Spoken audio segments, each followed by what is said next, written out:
Dan bagi saya panggilan Allah itu ada 3. 1, Allah memampukan kita, berarti Allah memanggil kita. Memanggil kita untuk umroh, untuk haji, untuk menikah, itu dimampukan, itu panggilannya. Kedua, Allah memanggil kita dengan suara azan. Dan yang ketiga, Allah memanggil kita dengan suara tangisan saudara kita, supaya kita mau membantu mereka.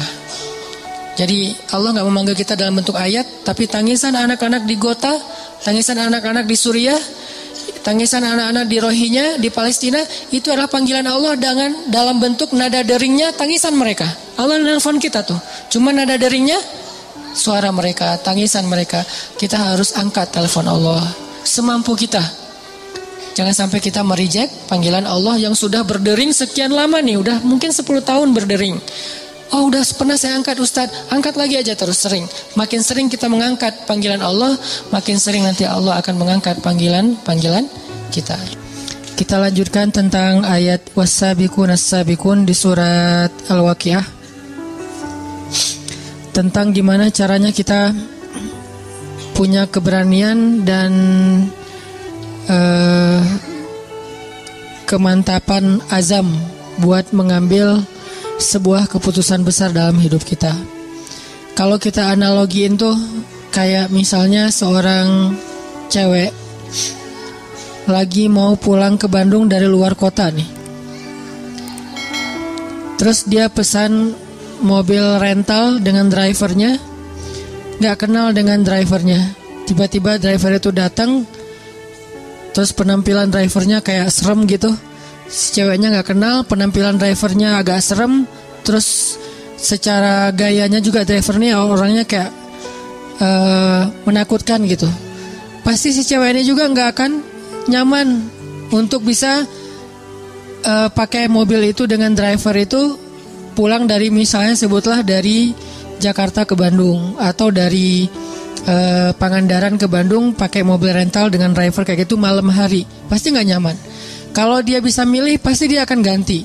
Kalau dia udah terlanjur dan terpaksa harus naik, di belakang duduknya juga nggak akan tidur semalaman. Nanti kalau berhenti di jalan gimana, nanti kalau ini gimana. Minimal kalau nyetirnya ugal-ugalan kayak gimana, kalau dia misalnya marah sama mobil lain di jalan kayak gimana. Nggak tenang. Kenapa nggak tenang? Dia menyerahkan waktunya, hidupnya malam itu untuk di jalan dari Pangandaran ke Bandung. Karena dia gak kenal sama driver itu. Dia belum tahu driver itu kayak gimana orangnya. Beda kondisinya kalau misalnya dia rental mobil temennya. Yang ngedrive-nya temannya sendiri yang jadi driver. Yang dia kenal, dia nyetirnya smooth, nyaman, gak emosional, gak suka ngebut, terus safety banget. Orangnya amanah juga, udah lama kenal sama dia. Pasti dengan tenang dia akan ikut mobil itu dan duduk di belakang, tidur sampai ke Bandung. Artinya di sini masalahnya adalah kenal dengan tidak kenal, sehingga kita jadi trust atau enggak. Ke Allah juga kayak gitu. Kalau kita enggak kenal kebesaran Allah, enggak tahu track record bahwa Allah itu udah sering banget ngebuktiin orang yang berani mengambil resiko dengan nama Allah, Allah pasti bantu. Allah kalau misalnya iman seseorang itu ajaib, pasti Allah ngasih banyak keajaiban. Kalau imannya biasa-biasa aja, Allah kasih hal-hal yang biasa. Kalau dia nggak tahu pembuktian kayak gini, nggak ngelihat kebesaran Allah dalam banyak cerita-cerita orang lain, mungkin dia jadi agak-agak ragu untuk bisa mengambil keputusan besar dalam hidupnya. Untuk itulah kita butuh tajdidul iman, memperbaharui iman. Kita dengar cerita-cerita orang gimana Allah ngasih rezeki kepada dia. Kita baca kisah-kisah di zaman dahulu. Kita lihat ayat-ayat kebesaran Allah, gimana Allah memberi rezeki kepada makhluk, gimana Allah memberikan takdir kepada makhluk. Makin banyak ayat-ayat kebesaran Allah yang kita perhatikan, semakin kita muncul keberanian untuk mengambil keputusan besar. Itu yang tadi saya baca di sholat Isya, ayat ketika Nabi Uzair mencari tahu tentang kebesaran Allah saat beliau mengunjungi sebuah negeri yang sudah hancur, sudah tidak mungkin lagi dibangun, hancur sehancur-hancurnya. Terus Nabi Uzair bertanya, bagaimana cara Allah menghidupkan negeri kayak gini? Dan waktu itu Nabi Uzair lagi jalan ke negeri itu, ngelewatin pakai keledai. Terus beliau bawa kayak semacam kue atau roti dengan susu. Keledai, roti, susu, jalan. Ketika ngelihat negeri yang sudah hancur-hancurnya, sudah binasa sekian puluh tahun, gak mungkin lagi dibangkitkan negeri itu. Tiba-tiba Uzair bertanya, gimana cara Allah menghidupkan negeri yang sudah hancur ini? Lalu Allah Subhanahu wa Ta'ala membuat Uzair mengantuk. Beliau tidur dan mengikat keledainya di sebuah tempat dan meletakkan susu dan kuenya di sebelah beliau. Beliau tidur. Ternyata Allah menidurkan Uzair selama 100 tahun. Jadi kalau Ashabul Kahfi itu sekitar 300 tahun sekian, kalau Uzair 100 tahun, 1 abad. Tadi ketika Uzair pergi meninggalkan negerinya untuk sampai ke negeri tersebut, dia tuh meninggalkan keluarganya, dia meninggalkan pembantunya. Nah, kemudian Uzair pun berangkat dan tertidur di situ 100 tahun. Setelah 100 tahun, Uzair bangkit dari tidurnya, Allah bangunkan. Pas dibangunkan datang malaikat. Malaikat bertanya kepada Uzair, "Kam labist? Berapa lama kamu tidur di sini?" Uzair menjawab, "Labistu yauman au ba'da yaum." Saya tidur di sini sehari atau setengah hari. Rasanya kayak setengah hari doang tidurnya, tapi enak gitu badannya, kayak tidur pula seharian. Terus malaikat itu mengatakan, "Enggak. Kamu tidur di sini selama 100 tahun. Apa buktinya? Coba kamu lihat keledai kamu. Keledainya sudah menjadi tulang belulang, sudah tidak ada lagi daging, kulit, benar-benar udah jadi tulang. Seperti bangkai tulang hewan yang ada di tengah padang pasir. Udah habis 100 tahun. Tapi coba kamu lihat makanan kamu masih seperti baru ditinggalkan tadi dan masih hangat. Jadi kayak roti gitu, baru ditaruh, itu kayak baru naruh beberapa menit yang lalu, masih hangat, rotinya masih lembut, belum kering sama sekali. Jadi Allah kasih 2 kondisi yang berbeda dengan waktu yang sama. Yang satu 100 tahun sudah jadi tulang belulang, yang satu yang harusnya nggak usah tunggu 100 tahun, sehari juga basi kan. Kalau keledai ditinggal beberapa hari mungkin masih bertahan nih, lemah, mungkin lama-lama mati dan nggak langsung jadi tulang. Tapi kalau roti sehari juga udah basi. Hari ketiga udah keluar jamur, lama-lama keluar ulat dan habis, nggak ada sisa. Tapi yang harusnya sehari basi masih hangat. Yang harusnya beberapa minggu baru menjadi tulang, malah sudah menjadi tulang belulang. Akhirnya malaikat ini kemudian menyebut nama Allah. Tiba-tiba tulang belulang keledai itu disatukan lagi, dirangkaikan lagi, kemudian dagingnya membalut tulang, lalu kulitnya membalut daging. Tiba-tiba keledai itu kayak apa ya? Kayak rewind gitu ya, kayak balik lagi gitu. Tiba-tiba dia jadi hidup. Dan ini nggak pakai aplikasi loh. Benar-benar nyata gitu. Bukan pakai aplikasi editan atau apa, tiba-tiba menjadi hidup lagi.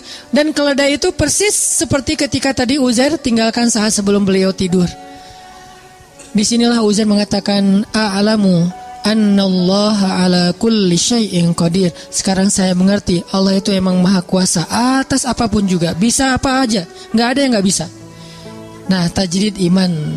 Kalau cara Nabi Uzair mentajrid iman dengan hal-hal yang kayak gini, karena beliau imannya ajaib, makanya dikasihlah mujizat-mujizat yang di atas nalar kita. Kalau kita bisa mentajrid iman dengan dengar cerita-cerita orang, dengar cerita-cerita orang yang pernah merasakan keajaiban dalam rezeki, keajaiban dalam kehidupan, keajaiban dalam pemberian Allah, keajaiban dalam jodoh, itu banyak banget. Dan cerita-cerita kayak gitu harusnya menguatkan azam kita untuk mengambil keputusan yang besar dalam hidup. Saya secara pribadi itu yang selalu saya coba recharge ke diri saya, untuk berani mengambil hal-hal yang memang mungkin gak besar-besar amat, tapi buat saya itu juga butuh keberanian untuk melakukannya. Karena apa? Karena banyak mendengar kisah-kisah baik yang pernah terjadi atau yang sekarang sedang terjadi di antara teman-teman kita. Gak jauh dari ayat itu, hanya berselang 1 ayat, bahkan gak berselang setelah ayat itu, ada lagi kisah Nabi Ibrahim juga sama, pengen menguatkan iman. Jadi tiba-tiba Nabi Ibrahim bertanya, "Wa idh qala Ibrahim, Rabbi arini kaifa tuhyil mauta." Ya Allah, gimana? Coba tunjukkan ke saya cara engkau menghidupkan yang udah mati itu gimana, biar yakin dengan hari kebangkitan. Allah bertanya dan Allah Maha tahu jawabannya. Awalam tu'min? apakah kamu belum beriman wahai Ibrahim? Kata Ibrahim, qala bala walakin liyatma'inna qalbi. Ya Allah, saya udah beriman, cuman pengen mantap nih. Tajdid, perbaharuan, recharge. Saya pengen lebih mantap ya Allah. Coba tunjukin ke saya gimana cara ngidupin yang mati. Allah berfirman, ambillah 4 ekor burung, lalu potong-potong kecil, sembelih, taruh di 4 penjuru bukit yang berbeda-beda. Udah mati, udah dipotong-potong kecil, dicincang-cincang, bisa jadi sate, itu ditaruh di bukit-bukit yang berbeda. Sekarang wahai Ibrahim, tepuk tangan kamu dan panggil dengan nama Allah. Burung itu datang dalam keadaan utuh, tidak ada satu goresan luka pun di tubuh burung tersebut. Baru Ibrahim mengatakan, innallaha azizun hakim. Allah itu maha perkasa dan maha bijaksana. Ini cara para nabi juga mentajdid iman, teman-teman, memperbaharui iman. Bagaimana cara kita?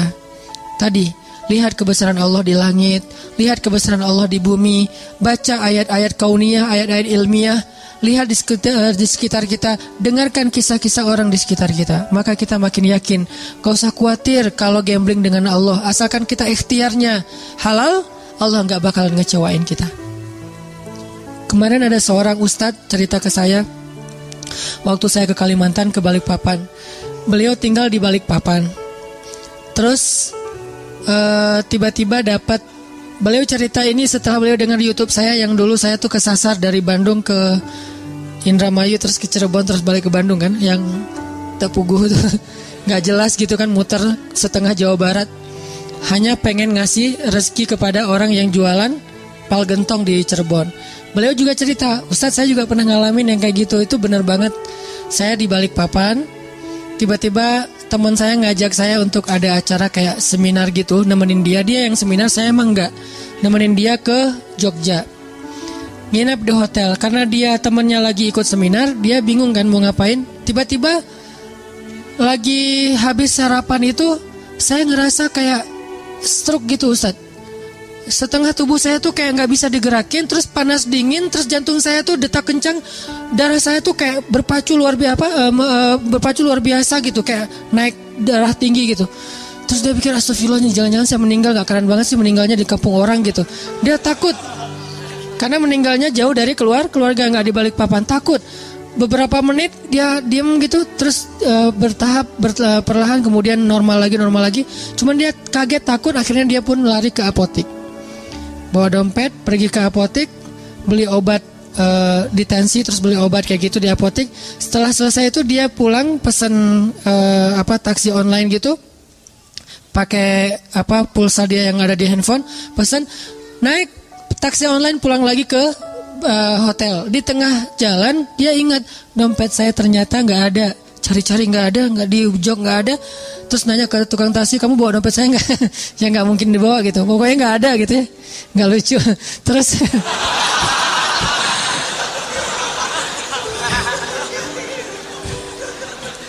ternyata komennya yang lucu.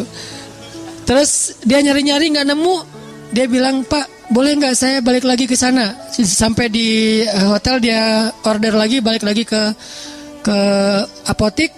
Sampai di apotik ternyata kata apotekernya, ada Pak, tadi saya nemu dompet Bapak, cuman dibawa sama security. Saya kasih ke security, dibawa. Pergilah ke security, ke pos sapam. Ternyata pos sapamnya lagi jemput anaknya. Nunggulah dia beberapa jam sambil sapamnya jemput anaknya, ditelepon karena udah ganti seat.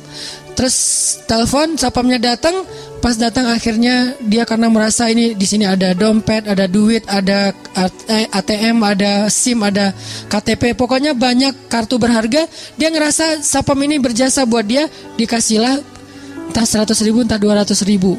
Sapam ini mengatakan, alhamdulillah, masya Allah, alhamdulillah, saya baru aja tadi kepikiran pengen bayar sekolah anak saya, tapi belum dapat pinjaman, makanya tadi saya lama ngejemput tuh nyari pinjaman dan belum dapat. Makasih ya Pak, ini dapat 100.000 itu untuk bayar sekolah anaknya. Baru beliau sadar, bener ya, ujuk-ujuk teman saya ngajak saya nemenin dia seminar ke Jogja. Terus habis sarapan di hotel, tiba-tiba saya stroke supaya saya datang ke apotik. Di apotik itu tiba-tiba dompet saya ketinggalan. Saya balik lagi, ternyata dompet udah dipegang security. Sehingga saya merasa berjasa, saya kasihlah dia 100.000. Tapi jauh-jauh untuk ngasih 100.000 kepada seorang hamba Allah yang Allah pengen ngasih rezeki buat dia. Ini rencana Allah Subhanahu Wa Taala. Dan gak harus selalu bentuknya sedekah, hadiah, bisa juga bentuknya yang profit. keuntungan dari usaha-usaha kita yang nggak nyangka ternyata keuntungannya lebih daripada yang kita pernah bayangin. Ini artinya teman-teman, cerita-cerita kayak gini harusnya nambah yakin kita kalau kita ngambil keputusan besar, sebesar apapun Allah lebih besar. Sebesar apapun resiko yang kita ambil dalam sebuah keputusan, Allah lebih besar. Bukankah kalimatnya Allahu Akbar? Allah Maha Besar, tidak ada yang lebih besar daripada Allah. Jadi kalau tidak ada yang lebih besar daripada Allah, berarti semua kecil kalau di hadapan Allah. Besar di hadapan kita, tapi kecil di hadapan Allah. Semua keputusan kita, semua resiko kita, semua bahaya yang kita takuti, semuanya saghir indallah, kecil di sisi Allah Subhanahu wa taala. Karena Allah akbar dan ala kulli syai'in qadir. Gak ada yang Allah gak bisa. Cuman untuk bisa punya keberanian kayak gini, kita terus recas, mentajdid iman kita dengan dengar nasihat-nasihat orang, dengar cerita-cerita orang, kayak gitu teman-teman. Jadi mudah-mudahan dari sekarang kita coba lebih sering mencas iman kita lewat motivasi taklim, lewat bacaan, lewat cerita-cerita teman kita, hal-hal yang ajaib dalam hidup dia. Suatu saat kalau memang kita harus mengambil sebuah keputusan besar, maka kita sudah punya kemantapan hati, sudah yakin sama Allah. Dan keyakinan kita yang dalam itulah modal paling penting kita dalam mengambil keputusan besar.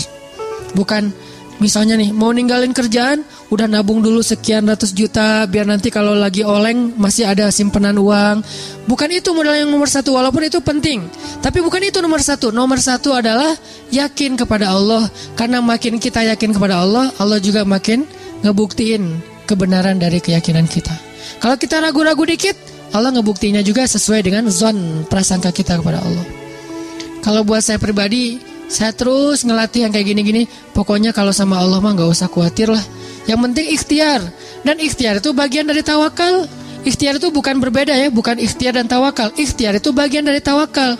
Karena kalau orang yang tidak tawakal, pasti ikhtiarnya melenceng. Kalau dia ikhtiarnya gak melenceng, masih fisabilillah, masih sesuai dengan syariat, koridor, on the track, berarti dia masih tawakal sama Allah, masih berserah. Begitu ikhtiarnya udah keluar dari tracknya Allah, berarti dia udah gak yakin dan gak berserah lagi kepada Allah. Jadi ikhtiar, doa, bagian dari tawakal. Ikhtiar, doa, pasrah, itu bagian dari tawakal. Jadi bukan tawakal dan ikhtiar, bukan. Ikhtiar bagian dari tawakal. Insya Allah ini bisa menjadi motivasi buat kita dalam mengambil keputusan-keputusan hidup kita. Walaupun mungkin awalnya emang agak berat, awalnya mungkin agak menyedihkan, awalnya mungkin agak sedikit terbeban, tapi beban itu sedikit demi sedikit akan Allah ringankan. Dan setelah kita sampai kepada janji Allah untuk menolong kita, malah nanti kita akan mengatakan, bersyukur dulu saya berani mengambil keputusan itu. Tapi iman kita harus stabil ya, jangan 2 hari, seminggu, sebulan kemudian kita mulai suudzon sama Allah. Yang tadinya Allah udah mau nolong kita, gak jadi. Gara-gara apa? Udah pundung. Allah udah nurunin nih keajaiban dalam hidup kita, pelan-pelan turun ke bumi. Dan itu juga butuh waktu gitu ya. Kenapa butuh waktu kok gak segera? Karena Allah pengen ngelihat kesabaran kita, pengen ngelihat ketahanan iman kita. Pas udah mau sampai, kita pundung. Naik lagi tuh bantuan kepada Allah. Ya Allah, dia udah pundung gak jadi. Di cancel kan sama kita. Nah terus saja, jangan ada batasnya. Yakin sama Allah mah gak ada batas. Kalau sabar kepada manusia ada batasnya, tapi sabar kepada Allah gak ada batasnya. Sabar kepada manusia ada batasnya, tapi sabar ke Allah gak ada batasnya. Maka mudah-mudahan kita terus husnuzon sama Allah, terus yakin sama Allah, dan ngambil keputusan-keputusan hidup kita. Masing-masing punya hajat, punya masalah, dan Allah akan menolong kita. La'allahu khair, la tahzan, innallaha ma'ana. Jangan ngerasa sendiri, jangan berputus asa, jangan khawatir, jangan sedih. Allah bersama kita.